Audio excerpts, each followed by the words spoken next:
आप सभी भावी अध्यापक एवं अध्यापिकाओं को मेरा नमस्कार। मैं हूं आपके साथ अंजलि बालियान। सभी लोग जल्दी जल्दी से आ जाइए। आज हम लगाने वाले हैं डीएलएड सेकंड सेमेस्टर हिंदी के कुछ बहुत ही महत्वपूर्ण बहुविकल्पीय प्रश्नों को। और दोस्तों साथ साथ आप अपनी तैयारी भी जांच सकते हैं। देखिए आप कितना सही कर पाते हैं और अपना स्कोर आपको at the end of the video last में आपको बताना होगा कि आपने कितना स्कोर किया है। तो चलिए दोस्तों बिना किसी देरी के शुरुआत करते हैं और आप सभी का स्वागत है आपके अपने यूट्यूब चैनल ऑनलाइन शिक्षण पर। तो क्लास की शुरुआत करने से पहले मैं आपको बताना चाहती हूँ कि अगर आपको हर एक क्लास की पीडीएफ चाहिए तो आप टेलीग्राम ग्रुप से ज्वाइन हो सकते हैं। उसका नाम है ऑनलाइन शिक्षण डीएलएड। आप वहां पर ज्वाइन हो जाइए। हर एक क्लास की पीडीएफ आपको टेलीग्राम ग्रुप में प्रोवाइड कर दी जाती है। तो चलिए गाइस शुरुआत करते हैं और आपको बताना चाहती हूँ कि हर एक क्वेश्चन यहाँ पर आपके प्रीवियस ईयर एग्जाम में पूछा गया है। तो आज का सेशन बहुत ही महत्वपूर्ण होने वाला है। साथ साथ कोशिश करिएगा कि हर एक क्वेश्चन का जवाब आप कमेंट बॉक्स में देते हुए चले, ठीक है। तो चलिए शुरुआत करते हैं। पहला क्वेश्चन देखते हैं।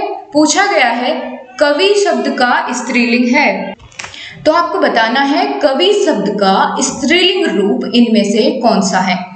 दोस्तों आपको ध्यान रखना होगा, यहाँ पर मात्राओं की गलती आपको बहुत ज्यादा देखने को मिलेगी। तो आपको हर एक चीज का बहुत बारीकी से ध्यान रखना है ताकि एग्जाम में आपका कोई भी प्रश्न गलत ना हो। तो आपको पता है कि कवि का मान लिया कवित्री होता है, तो इनमें से कौन सा सही होगा वो आपको यहाँ पर चुनना सबसे बड़ी बात होगी, ठीक है, क्योंकि देखने में लगभग एक जैसे है, ठीक है। तो चलिए चुनाव करिए जल्दी से और कमेंट बॉक्स में लिखिए आपने कौन सा ऑप्शन इसका चुना है। तो दोस्तों कवि का स्त्रीलिंग हो जाएगा कवयित्री, ठीक है। और इसका आप यहाँ पर देखिए कि य पे छोटी वाली मात्रा और त्र पे बड़ी वाली मात्रा यहाँ पर आएगी, तो इसीलिए इसको हम बोलेंगे कवयित्री, ठीक है। तो इतना हो जाता है आपका सही। आगे बढ़ते हैं अगले क्वेश्चन की तरफ। व्याकरण में वचन का सही अर्थ क्या है। देखिए यह 2017-2019 दोनों में पूछा गया प्रश्न है, तो आप इसी से अंदाजा लगा सकते हैं कि काफी महत्वपूर्ण ये प्रश्न है। आपको बताना है वचन का सही अर्थ क्या होता है। वचन का अर्थ होता है क्या प्रतिज्ञा, तो यह तो बिल्कुल गलत है। व्याकरण में आपसे पूछा गया है व्याकरण में क्या अर्थ होता है वचन का। व्याकरण में बोली भी नहीं हो सकता वचन का, ना ही भाषा। तो व्याकरण में वचन का सही अर्थ है संख्या, ठीक है। दोस्तों इसका उदाहरण आप इस तरीके से समझ सकते हैं, जैसे आपने देखा होगा कि संख्या का बोध कराने के लिए हम वचनों का प्रयोग करते हैं। जैसे एक वचन यानी संख्या को दर्शा रहा है एक, और बहुवचन यानी बहुत सारे, द्विवचन होता है जैसे संस्कृत में तो दो, ठीक है। तो ये संख्या को दर्शाता है व्याकरण में वचन, इसीलिए इसका सही ऑप्शन हो जाएगा संख्या। आगे बढ़ते हैं अगले क्वेश्चन की तरफ। अच्छाई, मानवता, बचपन किस संज्ञा के उदाहरण हैं। तो आपको ये बताना है कि ये जो यह तीनों शब्द है तो ये इनमें से किसके, यह तीनों शब्द किस संज्ञा के उदाहरण हैं। जातिवाचक संज्ञा। जातिवाचक संज्ञा क्या होता है, जिसमें जाति का बोध कराते हैं। तो क्या अच्छाई, मानवता और बचपन किसी जाति का बोध कराते हैं, तो बिल्कुल नहीं, यह ऑप्शन इसका गलत हो जाएगा। इसको एलिमिनेट करिए और बाहर कर दीजिए। अगला ऑप्शन देखते हैं व्यक्तिवाचक संज्ञा। तो क्या अच्छाई, मानवता और बचपन किसी व्यक्ति से बोध करा रहे हैं, व्यक्ति का बोध करा रहे हैं, तो ऐसा भी नहीं है। अगले ऑप्शन की तरफ बढ़ते हैं भाववाचक संज्ञा। तो यह बिल्कुल सही हो जाएगा क्योंकि अच्छाई, मानवता और बचपन ये सभी क्या है, भाव है। इसमें भाव दर्शाया जा रहा है, ठीक है।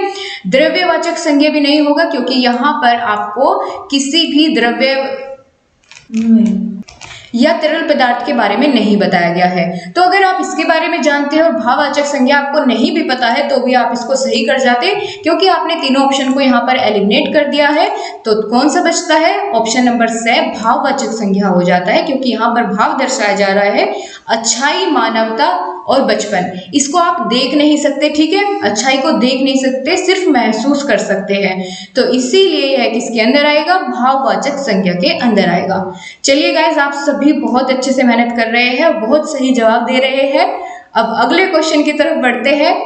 अगला क्वेश्चन है कौन सा परिमाण बोधक विशेषण है। आपको यहाँ देखना है परिमाण बोधक, कौन सा इसमें ऐसा शब्द है जो आपको परिमाण बोधक नजर आ रहा है, विशेषण है, विशेषण यानी जो किसी भी शब्द की विशेषता बताता है।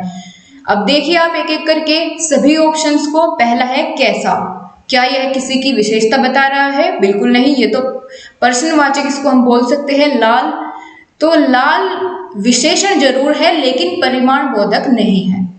तिकोना, यह विशेषण है लेकिन परिमाण बोधक नहीं है।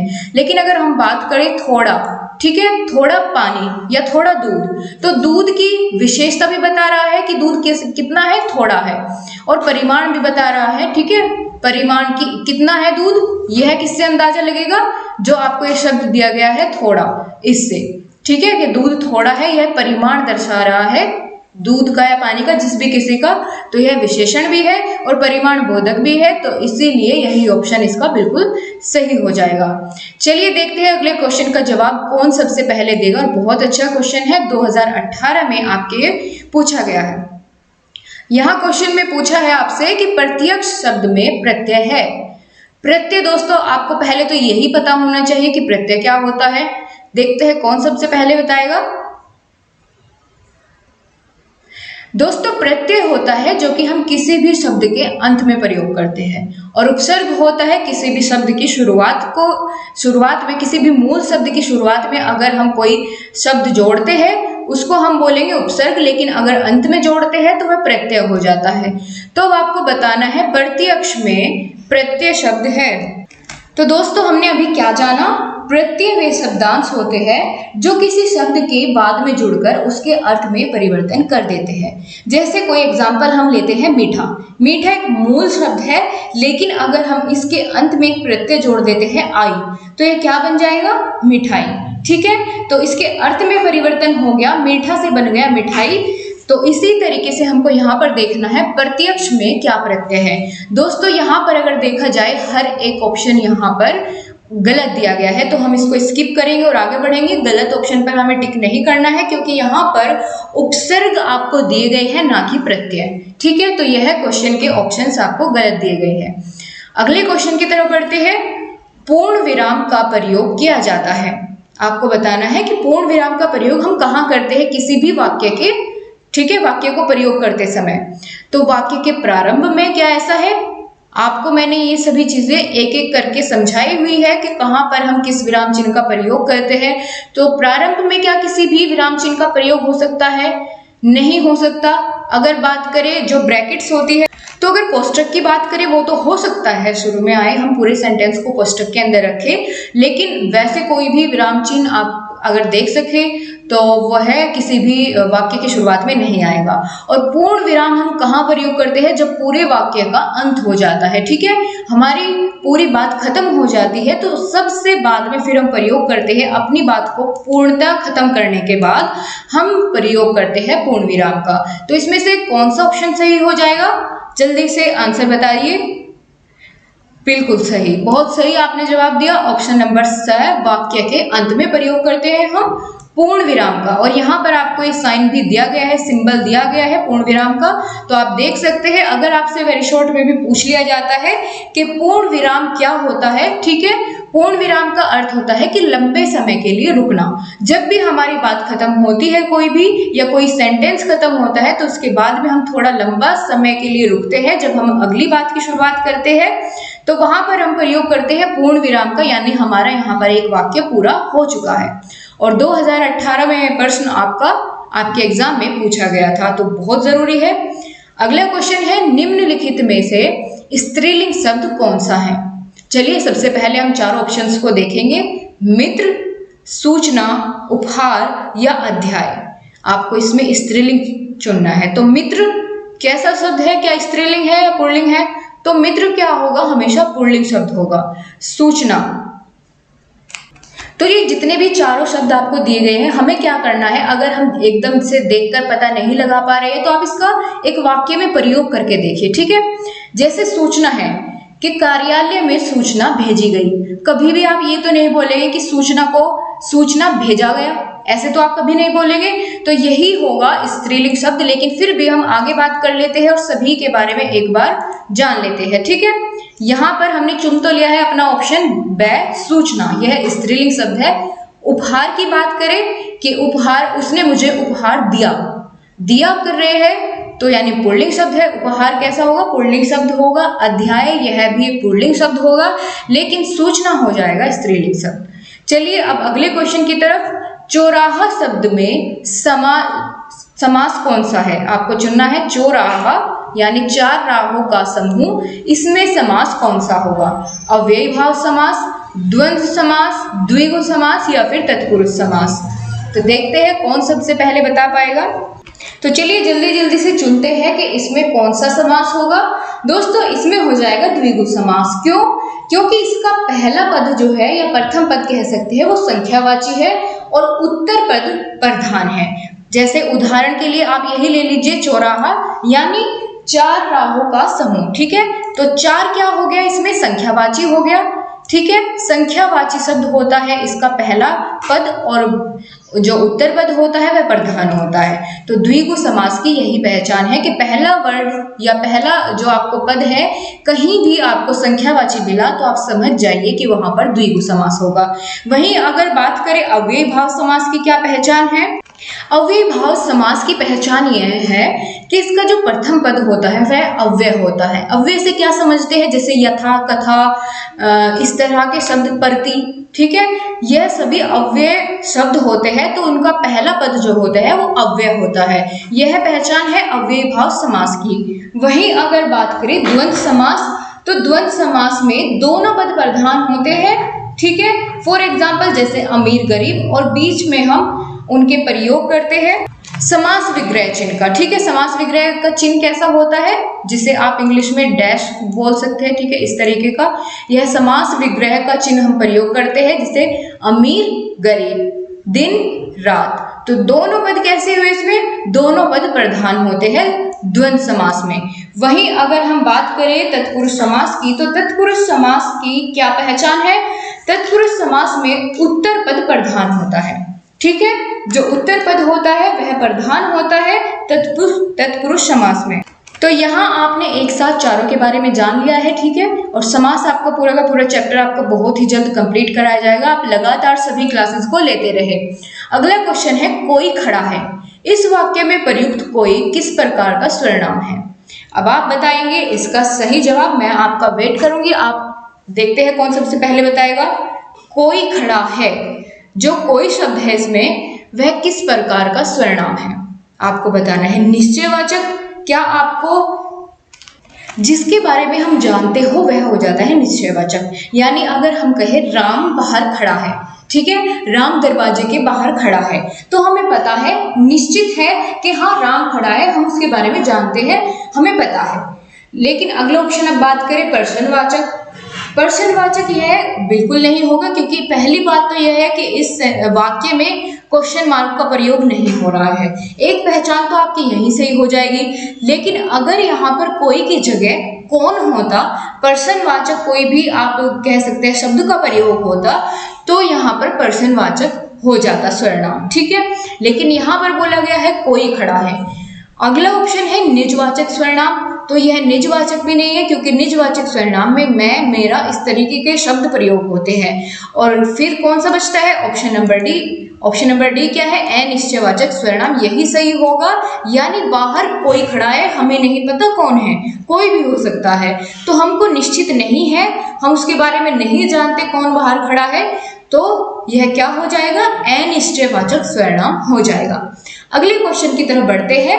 कहानी एक गमला है जिसमें एक ही पौधे का माधुर्य अपने समुन्नत रूप में दृष्टिगोचर होता है, यह कथन किसका है? आपको बताना है यह कथन किसका है कि कहानी एक गमला है जिसमें पौधा है, इस तरीके की बात किसने की है। तो यह बात आपको कहानी एक गमला है सिर्फ इतने से समझ जाना है कि यह किसका कथन है? मुंशी प्रेमचंद जी का। ठीक है, यही इसका ऑप्शन सही हो जाएगा। चलिए जल्दी जल्दी से आगे बढ़ते हैं और आज के टेस्ट को जल्दी से फिनिश करते हैं। बच्चों की शिक्षा ग्रहण करने के मार्ग में बाधक होने वाले भाव है कौन से? संकोच, झिझक, शर्मीला होना या उपयुक्त सभी? तो दोस्तों आप जब ट्रेनिंग पर गए होंगे, ठीक है, स्कूल में पढ़ाने के लिए, तो आप देखते हैं कि जो बच्चा बिना झिझक के ठीक है, बिना शर्माए बिना संकोच किए आपसे आके पूछ लेता है कि टीचर जी मुझको ये समझ नहीं आ रहा है, तो क्या वो ज्यादा सीखेगा या फिर एक बच्चा है जो बहुत शर्मीला है, ठीक है, बात नहीं करता अपने से बड़ों के साथ, अपने टीचर्स के साथ सामने जाने से संकोच करता है, झिझकता है, या फिर वो बच्चा सीखेगा? आप ही बताइए। जो बच्चा बेझिझक होगा, ठीक है, खुले स्वभाव का होगा, वही बच्चा ज्यादा सीख पाएगा। तो संकोच करना, झिझक, शर्मीला, ये सभी क्या होते हैं? बाधक होते हैं शिक्षा ग्रहण करने के मार्ग में। ठीक है, अगला क्वेश्चन है, शिक्षक बच्चों के नजदीकी प्राप्त कर सकते हैं, बच्चों से नजदीकी प्राप्त कर सकते हैं कैसे? परिवेशीय विषयों पर या सामाजिक घटनाओं पर या उनके अनुभव पर या फिर उपयुक्त सभी पर बातचीत करके। दोस्तों, जब हमें किसी बच्चे के साथ आपसी संबंध थोड़े स्थापित करने होते हैं, उसके विचारों में, अपने विचार में थोड़ी नजदीकी लानी होती है ताकि वो भी थोड़ा खुल जाए, ठीक है, झिझक और संकोच उसमें ना हो, तो उससे क्या करता है, थोड़ी देर हमें उससे बात करनी पड़ती है, उसके अनुभव के बारे में, उसके परिवेश के बारे में कि वो कहाँ से आता है, उसके परिवार में कौन कौन है, इस तरह की बातें में छोटे बच्चों का अगर एग्जाम्पल लेते हैं, इस तरह की बातें आपस में सामंजस्य बिठाने के लिए की जाती है। ठीक है, उसकी सामाजिक घटनाओं से भी संबंधित हम कुछ भी बात कर सकते हैं। तो कहने का अर्थ यह है कि ये उपयुक्त सभी बातचीत करके हम शिक्षक और जो है बच्चे के बीच में नजदीकी प्राप्त कर सकते हैं। अगला क्वेश्चन है दोस्तों, ये चीजें आपके बहुत काम आने वाली है, जिससे आप आगे अपनी क्लास को जो है समझ पाए, बहुत अच्छे समझने में मदद करती है हर बच्चे को, अध्यापक की। अगला क्वेश्चन है, बालक के सुनने, बोलने, समझने तथा अभिव्यक्ति की दक्षता का विकास अधिक प्रभावी होगा यदि उनसे बातचीत होगी।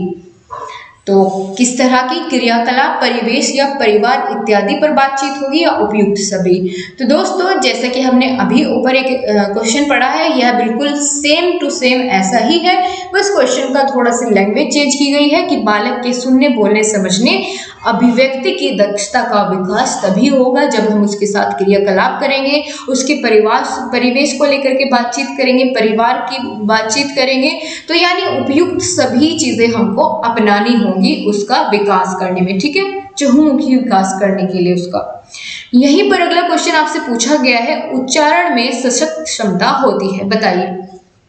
उच्चारण में सशक्त क्षमता होती है, अगर हम किसी चीज का उच्चारण करते हैं तो उसमें सबसे ज्यादा क्षमता किसकी होती है? अभिव्यक्ति की, सुनने की, लिखने की, या सभी की? दोस्तों, जब हम किसी चीज का उच्चारण कर रहे हैं, ठीक है, तो वहां पर सुनने से तो मतलब नहीं है क्योंकि हम वहां पर बोल रहे हैं, लिखने की भी नहीं हो सकती, तो अगर ये दोनों गलत हो जाते हैं तो यह भी, क्योंकि सभी की तो बिल्कुल भी नहीं है, जब दो हमने इससे बाहर ही कर दिए। तो अभिव्यक्ति की, यानी जब हम आप किसी चीज का उच्चारण करते हैं, किसी के सामने अपनी बात रखते हैं, तो वह क्या कहलाता है? अभिव्यक्ति, अपने मन की बातों की अभिव्यक्ति, यानी दूसरों के सामने प्रस्तुत करना। तो इसकी सशक्त क्षमता कौन सी हो जाएगी?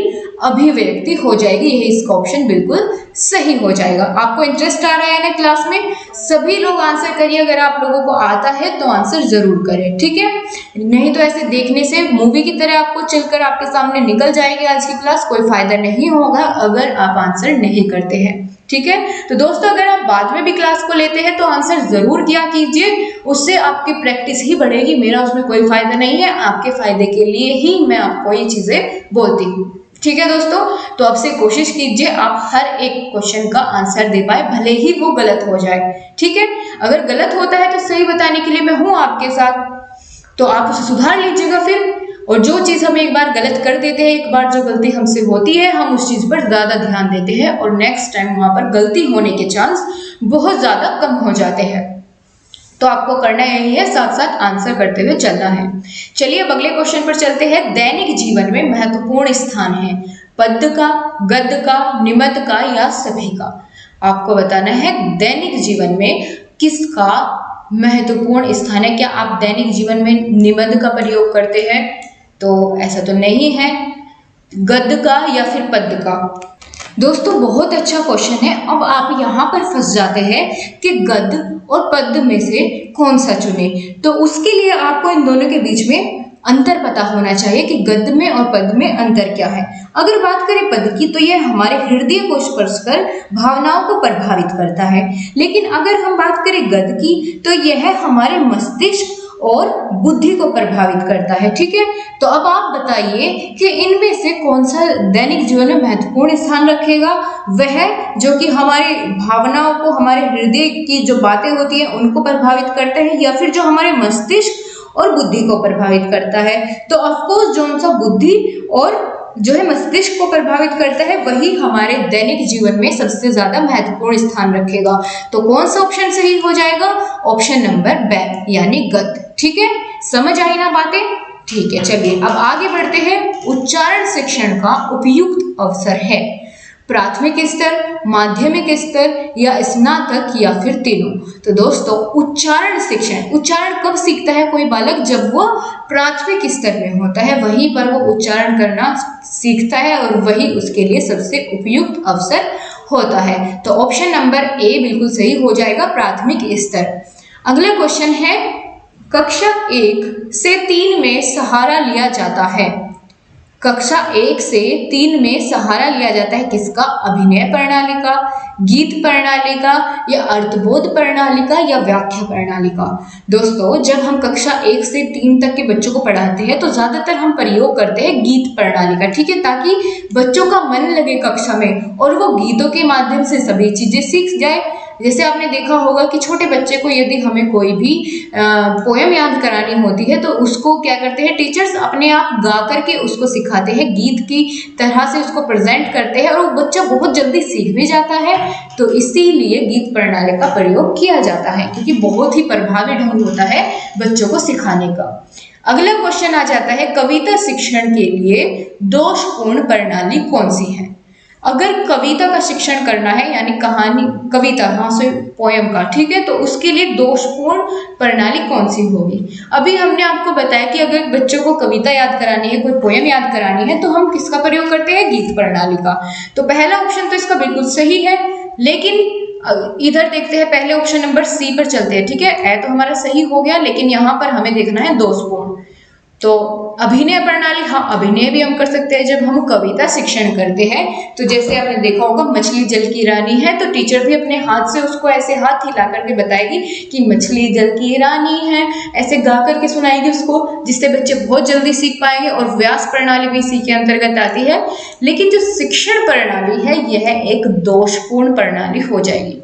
ठीक है, जैसे हम उन्हें बताते जाए कि मछली जल की रानी है, जीवन उसका पानी है, मतलब बिना कोई चीज समझाए, उनको बिना गाए इस तरीके से पढ़ देना, मछली जल की रानी है, जीवन उसका पानी है, इस तरीके से, तो वो चीजें गलत हो जाएगी, उनको समझ नहीं आएगा, इंटरेस्ट नहीं आएगा। सबसे बड़ी बात, वो सीखने के लिए तत्पर नहीं होंगे। ठीक है, तो इसीलिए इन तीनों प्रणाली को आपको याद रखना होगा कि कौन कौन सी प्रणाली हम प्रयोग कर सकते हैं कविता के शिक्षण में। इस तरीके से आपको याद रखना है, ना कि गलत याद रखना है। ठीक है, दोषपूर्ण प्रणाली तो आप ढूंढ ही लेंगे जब आपको पता होगा कि कौन कौन सी प्रणाली हम इसमें यूज कर सकते हैं। तो है गीत, अभिनय और व्यास प्रणाली। ठीक है, बाकी इनसे अलग जो भी आए तो वह दोषपूर्ण प्रणाली हो जाएगी। अगला क्वेश्चन है, निम्न में से कौन सा व्यंजन ऊष्म व्यंजन है? ऊष्म व्यंजन 2015 बीटीसी में आपका ये रिपीटेड क्वेश्चन है और बहुत ही अच्छा क्वेश्चन है, आपको पता होना चाहिए। देखते हैं कौन सबसे पहले इसका आंसर बताएगा। दोस्तों ऑप्शन देखने से पहले आपको सबसे पहले तो यही पता होना चाहिए कि ऊष्म व्यंजन कौन से होते हैं, तो तभी आप इसका सही आंसर दे पाएंगे। जिन व्यंजनों के उच्चारण में हवा किसी स्थान पर रगड़ खाकर बाहर निकलती हुई क्या करती है?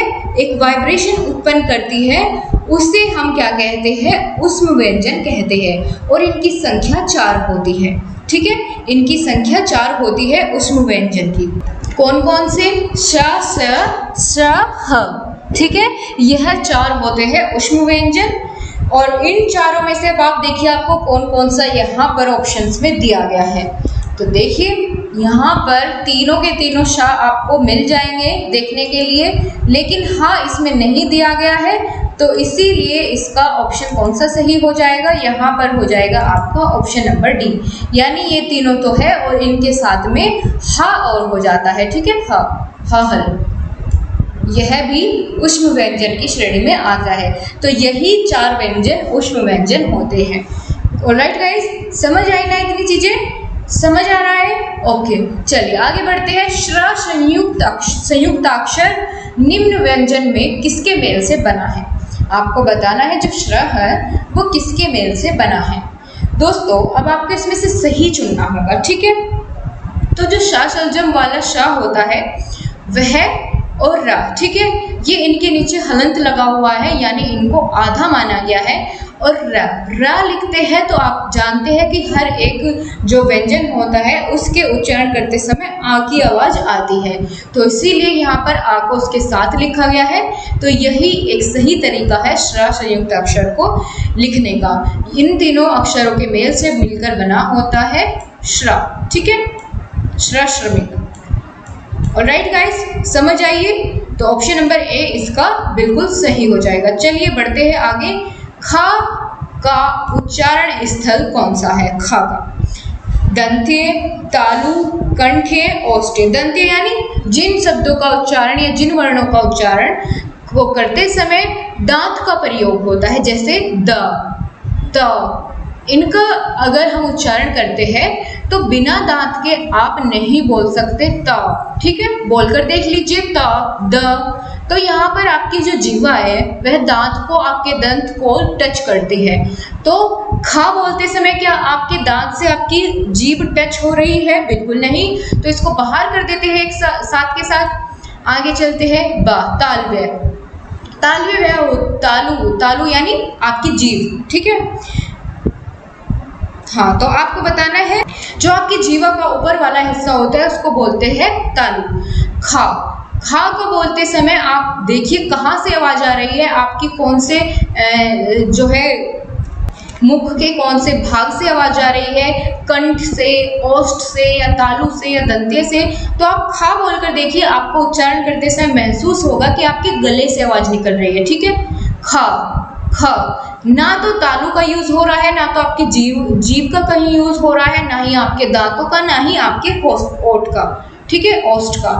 तो यहाँ पर फिर कौन सा होगा? कंठ्य, क्योंकि आपने जब इसका उच्चारण किया तो कंठ से ही आवाज आ रही है खा, खा।